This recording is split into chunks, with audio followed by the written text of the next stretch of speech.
সবজি খাওয়ার পরে যদি আপনি সবজির খোসাগুলোকে ফেলে দেন তাহলে এই ভিডিওটা আপনার জন্য।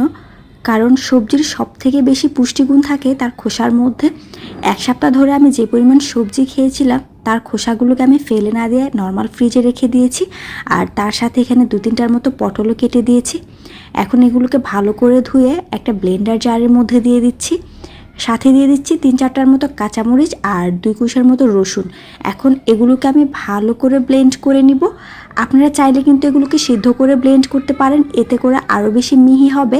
এখন এগুলো ব্লেন্ড করা হয়ে গেলে অন্যদিকে চুলায় একটা প্যান বসিয়ে এর মধ্যে দিয়ে দিচ্ছি রান্নার রেগুলার তেল।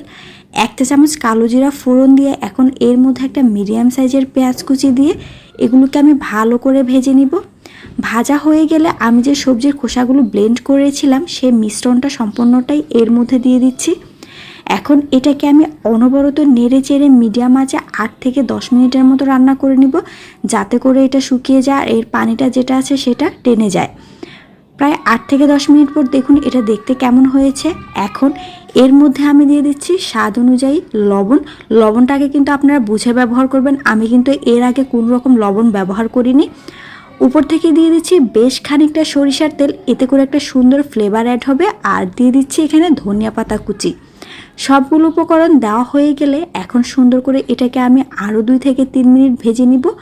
ব্যাস 2 থেকে 3 মিনিট ভেজে নিলে রেডি হয়ে গেল মজাদার এই সবজির খোসার ভর্তাটা। এটা গরম ভাত দিয়ে খেয়ে দেখবেন অনেক বেশি মজার। Thanks for the watching.